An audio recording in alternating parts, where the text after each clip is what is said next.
autre. Je prends celui-là également. Ça, c'est Ndengue, Jean-François Ndengue. Il se fait enculer par Denis Sassou Nguesso. Voilà pourquoi, mes chers amis, je vous dis la vérité. Attendez, j'arrive là. Hein? Tous ces... Ah, ils sont tous là. Hein? Ils sont tous là. Attendez. Merci à BKMB qui nous... Voilà. Ils sont tous là. Vous pouvez les reconnaître. Hein? Vous pouvez les reconnaître ici, là. Vous pouvez les reconnaître ici.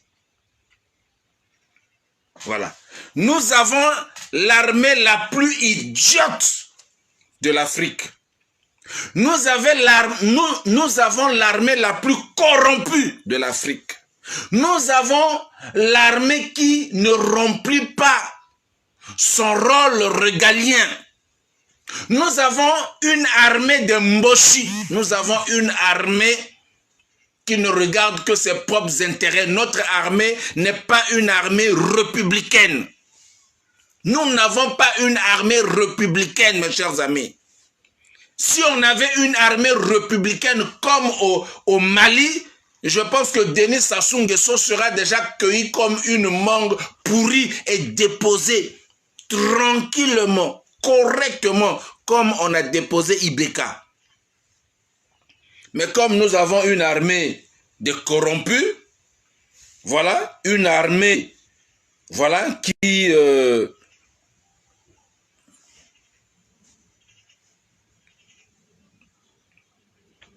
Mais rassurez-vous, mes chers amis, que la fin de toute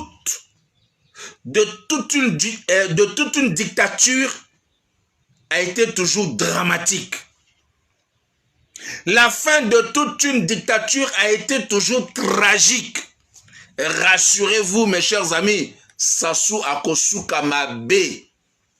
Les gens m'ont dit, le Congo n'est pas, comment dirais-je, le Congo n'est pas le Mali. Oui, le Congo n'est pas le Mali, le Congo n'est pas la RDC, le Congo n'est pas la Libye, le Congo n'est pas le Soudan, mais j'aimerais vous dire ce que le Congo va vivre, la chute que Sassou va connaître, la tragédie que Sassou va connaître, ça sera sans précédent.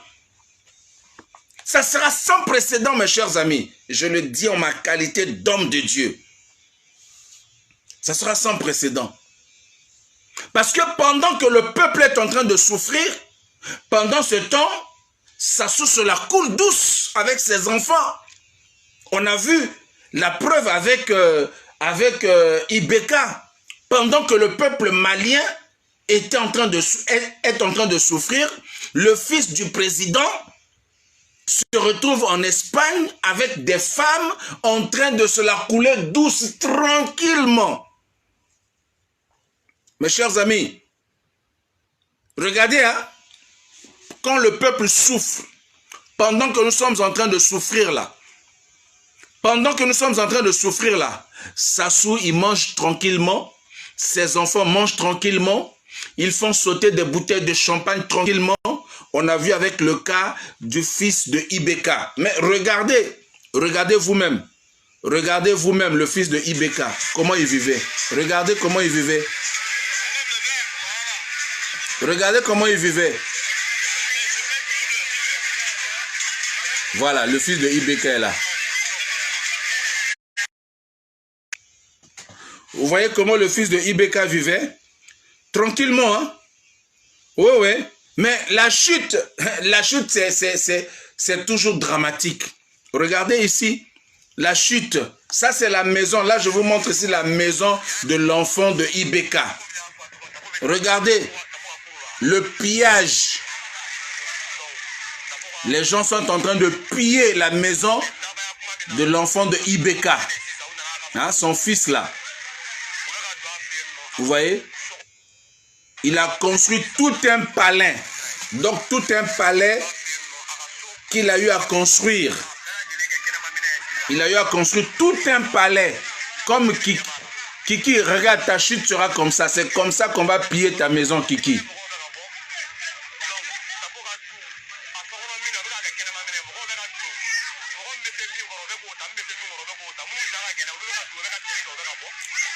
Là, les gens sont en train de piller à la maison de Karim, hein, le fils de Ibeka. Voilà, ils sont en train de piller là.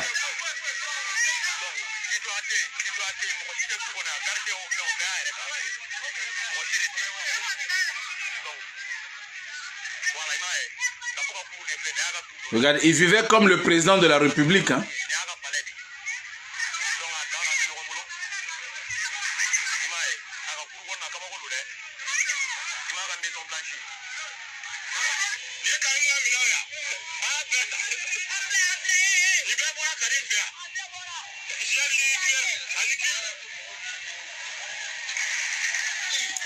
Le jour que Sassou va tomber, peuple congolais, allez-y piller la maison.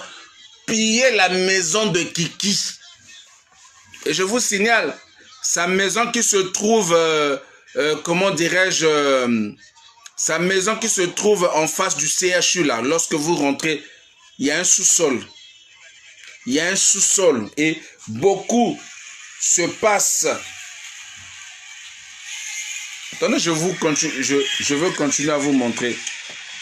Là, les gens continuent à piller. Hein. Ça, c'est le pillage comme ça.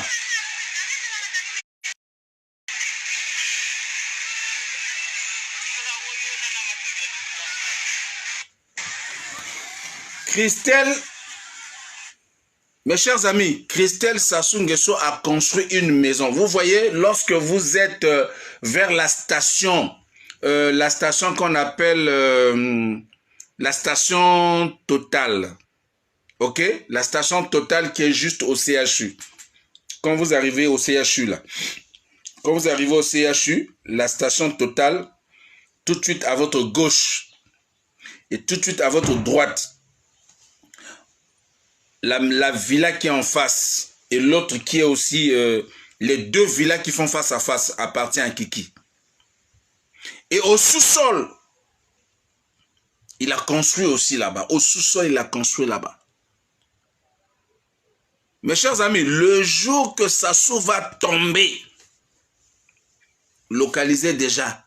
Donc là, je vous donne déjà des adresses, je vous donne déjà les orientations. Le jour que Sassou va tomber, comme lui, il pense que non, il est le Dieu, il est devenu le Dieu du Congo. Il pense que le Congo est devenu sa propriété. Mes chers amis, le jour qu'il tombe, allez-y piller.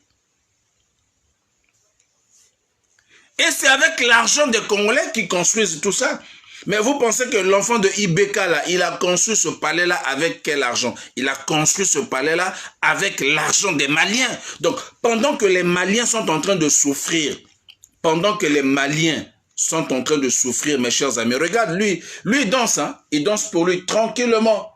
Pendant que les Maliens sont en train de souffrir,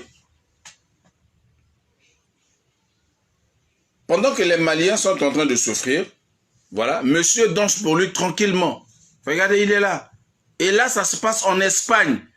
Kiki aussi se comporte comme ça. On va faire des recherches, on va vous retrouver les vidéos de Kiki pendant ses folies à Dubaï, pendant ses folies, comment dirais-je, dans ces pays-là. Même a fui maintenant la France, vu que ici on est vraiment vigilant, voilà, il a fui maintenant la France. Alors, mes chers amis,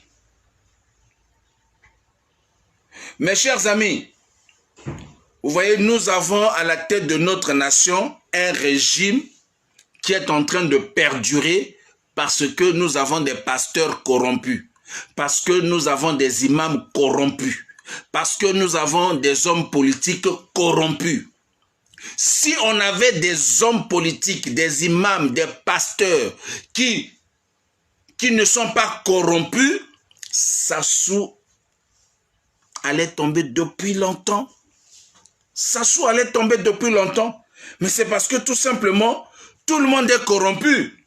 Je vais vous montrer une image, mes chers amis. C'est là où je voudrais dire grand chapeau à l'imam Diko. Le très respecté imam Diko, je te salue et je te respecte. il a refusé l'argent. Il a refusé l'argent, mes chers amis, et c'est ça qui a valu la libération du Mali et du peuple malien. S'il avait accepté cet argent, c'est-à-dire il aurait vendu les Maliens, il aurait vendu le Mali, comme certains hommes de Dieu, certains imams, certains hommes politiques sont en train de vendre le Congo et les Congolais. Regardez, ça c'est l'argent que l'imam Diko a refusé.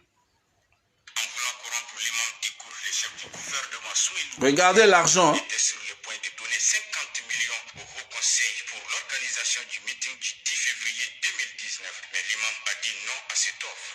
Mes intentions sont de très bonnes intentions. Ce n'est pas par méprise. Il est là, l'imam Diko.